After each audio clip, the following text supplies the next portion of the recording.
अर्नब गोस्वामी की कितनी नेटवर्थ कितनी है इसकी, ARNAB, अर्नब गोस्वामी नेटवर्थ, मतलब ये कितने पैसे का आदमी हो चुका है अभी तक। तो ये ऐसा कौन सा धंधा करते हैं जितना पैसा कमा लेते हैं, नेटवर्थ।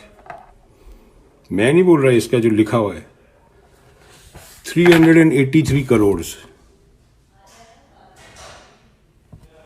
383 करोड़ का पत्रकार है ये। इतने तो बड़े बड़े बिजनेसमैन नहीं है इंडिया में, सबके धंधे चौपट चल रहे हैं और इसकी इनकम बढ़ते चले जा रही है। तो भैया ये पैसा तुम्हारे पास जो आता है ये कैसे आता है, कभी इसके बारे में बताओ कि कितना तुम्हारा शेयर है, कितनी तुम्हारी इक्विटी है रिपब्लिक में, रिपब्लिक ने किस में कौन से पॉलिटिशियन ने पैसा डाला तुम्हारे साथ। हमें तो पता है कौन से पॉलिटिशियन ने डाला है, बट तुमने कभी बताया नहीं। Now the nation wants to know कि ये पैसा आता कहाँ से। 383 तो ऑफिशियल फिगर है, अनऑफिशियल तो कितना होगा मार्केट में तो पता भी नहीं है। मेरे हिसाब से आज की तारीख में 1000 करोड़ का आदमी है, मैं जहाँ तक समझता हूँ, जहाँ तक मुझे समझ में आता है। ठीक है, तो ऐसा है पीपी जी, अच्छा है पैसा कमाएं, कोई बढ़िया नहीं है, मगर ये पता करके रखें कि आपका हस्बैंड का पैसा आ कैसे रहा है, ये बहुत ज़रूरत है। और जहाँ पे इतनी बड़ी बड़ी बातें होती है कि महिलाओं का सशक्तिकरण, महिलाओं को पूजा जाता है, वहाँ पे नवरात्रि भी होते हैं अपने, वहाँ पे भी पूजा जाता है, उसके बाद एक महिला की इज्जत उड़ा रहे हैं TRP के लिए। वो महिला तो हिंदुस्तान में जब आ गई थी जब आपके हस्बैंड दुनिया में भी नहीं आए थे, पैदा भी नहीं हुए थे, जब से वो इंडिया में रहती हैं, है ना। सबका साथ सबका विकास क्या होता है, वासुदेव कुटुंबकम क्या होता है कि पूरी दुनिया में सब एक ही है, बराबर है, ठीक है ना, एक ही इसके अंदर एक ही परिवार है, यही कहते हैं ना वासुदेव कुटुंबकम। तो जब इटली से भी आई थी तो क्या हो गया, इटली से आई थी तो इनके भी तो पार्टी के बहुत सारे हैं नेता, बहुत सारे नेता हैं जिन लोगों ने मुस्लिम जो है औरतों से शादी करी है ना, और कई सारे मुस्लिम ऐसे लीडर्स हैं जिन्होंने हिंदुओं से करी है शादी। उनका क्या होगा, उनका तो कुछ नहीं है, उनके बारे में तो पूछते ही नहीं भाई साहब। इनका पूरा लेखा जोखा है मेरे पास, इनका पूरा लेखा जोखा है। और मैं तो शुरू से बोल रहा हूँ अमीश भाई को और इनको कि भाई एक बारी मुझे डिबेट पे ले लो, तुम्हारा 5 मिनट का एयर टाइम बर्बाद होता है, उसके पैसे भी मैं दे दूंगा। 5 मिनट की डिबेट है ना, 5 मिनट में तो खलास कर दूंगा, तुम्हारी धज्जियां तुम्हारे स्टूडियो में उड़ा दूंगा मैं 5 मिनट में। गौरव भाई तो बहुत ही सॉफ्टली बात कर रहे हैं। गौरव भाई आपको बात करनी इनकी वाइफ से, क्यों, इनके बच्चों के लिए, क्योंकि ये जिस तरह से बिहेव कर रहा है ये आदमी कभी इसका हार्ट अटैक ना हो जाए, डर मुझे इसका है तो अपनी वतन के ना, चाहे कुछ ही कहे तो है तो अपने वतन के, अपने भाई हैं, तो अपने को चिंता करनी चाहिए ना इनकी, कि जिस तरह से चिल्लाते हैं इनका स्क्रू ढीला हो गया है, क्या हो गया इनको, क्या हो क्या गया भाई, आप ये तो बताओ ना क्या हो गया इनको। और जो आप बोलते हो ना शाम को 8:30-9 बजे आके, वो सब लोग सुनते हैं। और मैं तो एक बात गारंटी करता हूँ, हिंदुस्तान की सारी महिलाओं को आज की तारीख में अपने पति को बोल देना चाहिए कि इसका चैनल को अनसब्सक्राइब कर दे, क्योंकि ये महिलाओं की इज्जत नहीं करता। अगर महिला को सपोर्ट नहीं करी तो भारत में महिला सशक्तिकरण की जो बातें होती है वो बंडलबाजी की बातें है और कुछ नहीं होने वाला। बलात्कार आज भी हो रहे हैं, अब आप लोगों को तो आदत हो गई बलात्कार की, अब तो कोई बलात्कार पे बात भी नहीं करता। अभी भी साल के 35,000 से 38,000 बलात्कार होते हैं देश में। NCRB की रिपोर्ट है, पढ़ लो, उस पर बात नहीं करेगा बंदा। ये महिला सशक्तिकरण की जो बात करते हैं वुमेन एम्पावरमेंट की, ये फ्रॉड है, इंडिया में फ्रॉड है पूरा, गारंटी करता हूं मैं इस बात की। क्योंकि अगर महिला के लिए खड़ी नहीं होगी तो फिर ये फ्रॉड ही हुआ ना। तो भाई इंडिया में जितनी महिलाएं हैं वो अपने हस्बैंड को बोलें कि रिपब्लिक चैनल और भारत चैनल, जो भी नाम है इसके चैनलों का, वो अनसब्सक्राइब कर दे। और आप लोग भी अनसब्सक्राइब करें सारे चैनल जितने भी हैं। एक कदम आप उठाएंगे तो फिर कुछ काम बनेगा, सिर्फ बोलने से तो कुछ होगा नहीं।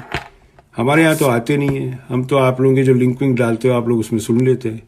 ये तो हम लोग ऊपर वाले का शुक्रगुजार करते हैं, ये चैनल यहाँ नहीं आता, अगर आता भी है तो हमें पता नहीं है भाई, तो हम शुक्रगुजार करते हैं कि हमारे पास 3। तो आप लोग तो कुछ करते नहीं हो, है ना। वो अमीश का भी नहीं करते, सिर्फ बोलते रहते हो ये सब करना है वो सब करना है। अनसब्सक्राइब करो ना, अनसब्सक्राइब करो, इनका धंधा चौपट, चैनल बंद। जब आप लोग देखोगे नहीं, ऐड नहीं मिलेगा, जब ऐड नहीं मिलेगा तो चैनल बंद हो जाता है। बड़ी सीधी कहानी है, ठीक है। तो ये जो बवाल कर रखा है ना पीपी जी आपके हस्बैंड ने, ये जो बवाल कर रखा है ये इनको कर देगा बीमार, ये इनको बीमार कर दिया है, कर देगा नहीं कर दिया है। ये एक तरह से मानसिक तौर पे बीमार हो चुके हैं आपके husband, because he is not normal.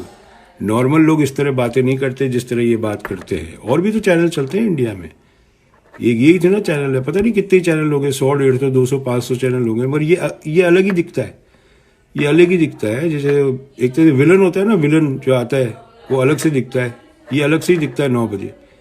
तो भाई इतना पढ़ा लिखा आदमी है तू, यहाँ ऑक्सफोर्ड में पढ़ा है, ये सब करना तेरे को ये सब सिखाया क्या जर्नलिज्म में? कि एक तू, चलो वो इटली से आई थी, इसमें कौन सी बड़ी बात हो गई, इटली से आई थी। कितने हिंदुओं की शादी हुई है इटली में जाके, कितनी हिंदू औरतों ने अमेरिका में आके गोरों से शादी करी है, कितने के नाम बता दूंगा। यहाँ तो पाकिस्तानी और इंडियन भी शादी कर लेते हैं, ये आप लोगों की कीड़ा लगा हुआ है वहां पे, समझे आप? तो भाई नहीं, हमारी बहन अर्नब गोस्वामी जी की वाइफ मिसेस गोस्वामी, जरा अपने हस्बैंड से बात करिए आप, बहुत ज़रूरी है, क्योंकि he is insulting a woman. ना वो औरत कहीं की भी हो सकती है, औरत ही होती है, ठीक है ना? तो औरत कहीं की भी हो सकती है, तो आपको अपने हस्बैंड से बात करनी चाहिए इस मसले में। और पत्रकारिता जो करनी है, इनको वापस से ट्रेनिंग लेनी पड़ेगी। पत्रकारिता में और चाटुकारिता में बहुत बड़ा होता था फ़र्क, जो आपने आज फ़र्क ख़त्म कर दिया, आपने ख़त्म कर दिया फ़र्क। और अगर बोलना है तो बराबर की बोलिए। जिनकी आप चाटुकारी करते हैं वो भी इसी दलदल में फंसे हुए हैं, ठीक है? और जैसे मैंने कहा ना आपको भाई, हम ओवरसीज सिटीजन ऑफ इंडिया है, हम कांग्रेस के सिटीजन नहीं है, हम बीजेपी के सिटीजन नहीं है, हम आम आदमी पार्टी के सिटीजन नहीं है। ये आप लोग हो, ये आप लोग हो वहां पे, हम लोग नहीं है। So we are very lucky, ये प्रूफ है उसका, ये उसका सबूत है। तो अर्नब भाई, मैं चैलेंज वैलेंज तो नहीं करता, मैं आपको रिक्वेस्ट ही कर सकता हूँ कि 5 मिनट के लिए आपके छोटे भाई को बोलिए, दोनों में से कोई भी चैनल पे मेरे से कोई भी टॉपिक में बात कर लीजिए आप। कोई भी टॉपिक आपको जो मन पसंद करे, साइंस, पॉलिटिक्स, स्पोर्ट्स, किसी में भी बहस कर लीजिए, मैं तैयार हूँ आपके साथ। मगर शर्त ये है अर्नब भाई, क्योंकि हम लोग क्या अमेरिका में आदत हो गई अब 21-22 साल रहने की, जब एक जना बोलता है ना तो दूसरा जना चुप रहता है। आपके चैनल में बोलते ही आप हो, दूसरे बोल ही नहीं सकते। और आज जो आपने करा है ड्रामा, उधर भी संती बैठे हुए थे, अब वो चाहे कांग्रेस के थे मगर वो भी संती हैं। आचार्य कृष्णन साहब वो भी संती हैं। और पालघर में जो भी लिस्ट निकली है आज की तारीख में, जहाँ पे आपका स्टूडियो है, सारे नाम हिंदुओं के हैं, एक भी मुसलमान का नहीं है। अब आप उसको बचाने के लिए, जो आपकी आईटी सेल ने बवाल कर दिया था, उससे निकलने के लिए आपने सारा ड्रामा सेट किया आज कि सोनिया गांधी को आप उसमें खींच रहे हैं, ठीक है? बाकी कोई दम नहीं था आपकी डिबेट में, nothing. You are just a loser, you are, I think your screws are down and you are harming India more than anybody else today, more than anybody else. एक चीज़ और बता दूं, अमेरिका में भी ऐसे ही चैनल है जिसकी आप कॉपी करते हैं, फॉक्स चैनल बोलते हैं उसको, फॉक्स, जूते मारते हैं उसको यहाँ पे, फॉक्स चैनल को। और आपके जो छोटा भाई है ना, वो पहले उसने ट्रेंड सेट किया था 2006 में, आप तो उसके बाद आए हो। ये छोटे भाई की सीखी हुई है आपकी, वो है ना आता माजा सटकली वाले देवगन जी, ये उनकी है, ट्रेंड सेट किया हुआ जो आप कर रहे हो, दोनों के दोनों बवाल। हिंदू गलत है तो बोलिए गलत है, मुसलमान गलत है तो बोलिए मुसलमान गलत है, आपकी पार्टी गलत है तो बोलिए आपकी पार्टी गलत है। थोड़ा मर्द बनिए, है ना, मर्द बनिए। और इस तरह टेबल ठोकने से और तालियां बजाने से कुछ नहीं होता है, ठीक है? इससे पत्रकारिता नहीं होती। या आपके जो दर्शक है ना, वो जो होते हैं ना मल्टीप्लेक्स थिएटर के आगे आगे जो बैठते हैं, कुछ 4-5 लाइन में जो आइटम नंबर आती है, डांस करना शुरू कर देते हैं, वो है आपके दर्शक। एग्जैक्टली वही दर्शक है जो हमारे ज़माने में सिक्के फेंका करते थे स्टेज पर जब आइटम नंबर चलता था, ठीक है ना? वही आपके दर्शक है आज की तारीख में जो आगे आगे सीट पे बैठते हैं। ओके, थोड़ा ध्यान रखिए और थोड़ा अच्छा कुछ खाया पिए करिए आप, अच्छा चिकन विकन, कोई मच्छी वच्छी खाइए, बंगाली आसमी है, कोई बढ़िया मच्छी खाया करिए आप। ये फालतू की मच्छियाँ खा के आपका दिमाग भी ऐसे ही हो गया है, ठीक है ना भाई? तो आपके ईमेल का इंतजार कर रहे हैं, आज तक आपने ईमेल नहीं भेजा, ईमेल भेज दीजिए, हम तैयार है। रात को 3 बजे भी उठ के आपसे एक करना है तो कर लेंगे, रात को 3 बजे भी, कोई दिक्कत नहीं है हमारे को। और पहले बताने की जरूरत भी नहीं है कि कौन से टॉपिक पे है, सामने कौन है, मुझे कोई फर्क नहीं पड़ता, मेरे कॉन्सेप्ट क्लियर है, ठीक है ना सर? तो कोई भी हो सामने, चाहे वो पात्रा जी हो चाहे कोई भी हो, मुझे कोई फर्क नहीं पड़ेगा। और मुझे टॉपिक भी बताने की जरूरत नहीं है और कोई क्वेश्चन बताने की जरूरत भी नहीं है, जो आपको इच्छा आप पूछना, मगर जब मैं बात करूं तो you kindly shut up, okay? मुझे शोर पसंद नहीं है बिल्कुल भी, ठीक है सर। तो ये ड्रामेबाजी बंद कर दीजिए आप, और देश को तोड़ने की बात नहीं करें, देश को जोड़ने की बात करें। और जो प्रधान सेवक इतनी मेहनत कर रहे हैं उनकी मेहनत को आप जो कर रहे हैं ना, वो खराब कर रहे हैं उनकी मेहनत को।